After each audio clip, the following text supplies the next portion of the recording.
Oiê, vamos falar de literatura? Sejam muito bem-vindos a mais uma aula e a mais um vídeo. E hoje a gente vai entender o que vai padronizar o nosso conceito para a gente poder entender o que é literatura, para a gente poder distinguir sobre os textos literários e os textos não literários. É importante a gente perceber esse tipo de conceitualização porque é muito difícil a gente realmente conseguir entender o que de fato vai ser literatura. A gente tem várias notícias que ficam circulando por aí que fala que o brasileiro lê cada vez menos, que nós somos um povo que não lê. E aí tem várias outras coisas que a gente precisa discutir. Até que ponto a gente pode identificar um texto que ele tenha palavras, uma escrita em um projeto que ele seja considerado como literatura e não seja considerado como literatura. É curioso perceber porque quando você está estudando isso no ensino regular, literatura está atrelada a nós temos os estudos com os escritores que se fazem da parte de literatura.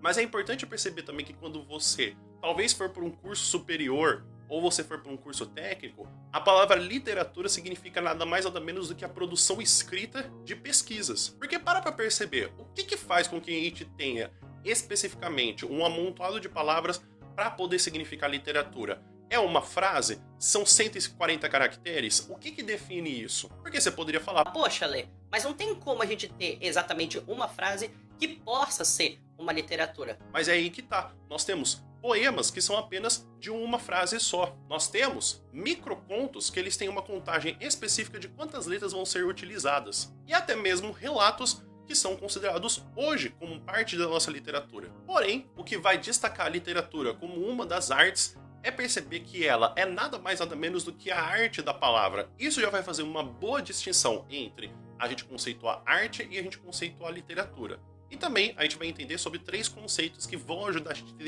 entender a parte do que é literatura. O primeiro deles é a construção.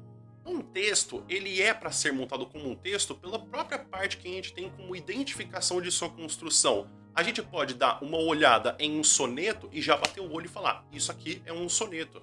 A gente olha para um haikai e a gente já consegue identificar um haikai pela própria forma como ele é composto. E isso vai fazer com que a gente consiga identificar também outros tipos de construções, como por exemplo, palavras para poder formar uma rima, o uso de descrições para poder formar uma imagem e até palavras específicas para poder formar um som. Outro dado importante da parte da literatura é quando a gente vai ter a expressão, porque não adianta só o texto estar organizado como um soneto, como um haikai. Nós precisamos também que tenha uma percepção de um ponto de vista do mundo.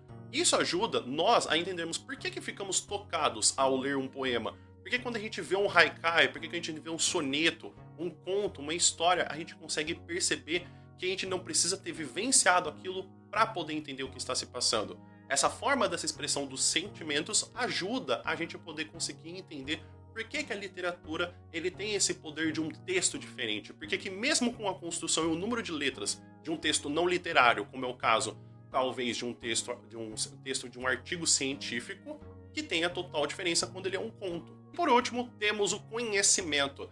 É importante que essa parte também seja marcada, porque não basta que você escreva ele de uma forma, você tenha uma expressão de um sentimento, mas que também você tenha conhecimento. Nessa parte do que eu quero dizer de conhecimento, é que estamos falando também não só do conhecimento do próprio autor ao escrever uma obra, mas também que temos de qual o contexto histórico que está se vivenciando, qual que é mesmo até o posicionamento, se há um posicionamento religioso, moral, ético, por parte do autor na hora da escrita, ou da autora na hora da escrita daquela composição. Isso ajuda a gente a entender por que aquele texto está sendo escrito naquela época e naquela vivência. E é claro que o autor nunca vai desmerecer o leitor que está acompanhando ele na sua obra. É importante perceber que muitas das nossas obras que a gente vai ler são baseadas, sim, em histórias verídicas. Como é o caso da história de Mineirinho, que foi um assaltante que causou vários assaltos e vários tumultos na época em que tinha os seus ataques. Porém, em um dos enquadros que aconteceu com a polícia, ele recebeu 13 tiros na hora de sua morte. E que foi assim retratado em uma das crônicas de Clarice Lispector, sobre a brutalidade do que aconteceu do momento. Mas mesmo que uma história como essa ela seja verídica, é o caso que temos, por exemplo, de uma obra que ela é fantasiosa, como é o caso de O Senhor dos Anéis. Porque existem várias obras que a gente sabe que aquilo não está acontecendo ou que não poderia acontecer.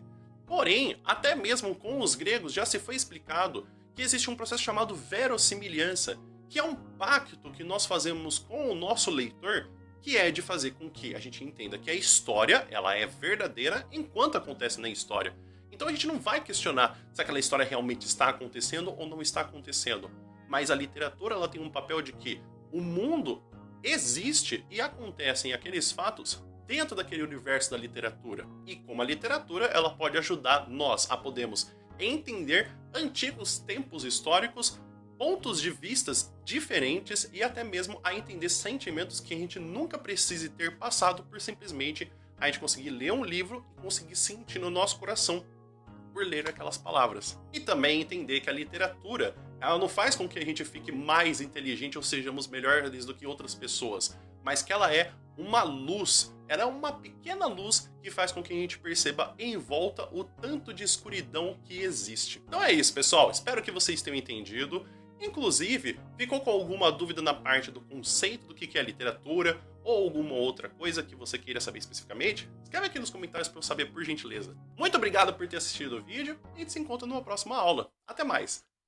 E se você quiser me ajudar aqui no YouTube, você também pode se inscrever no canal, você pode curtir esse vídeo. Inclusive, você pode deixar um comentário sobre uma pergunta ou até alguma coisa que você gostaria de ver nesse canal. Não sei, você quer ver algum outro tipo de conteúdo? Você quer ver alguma explicação de algum livro?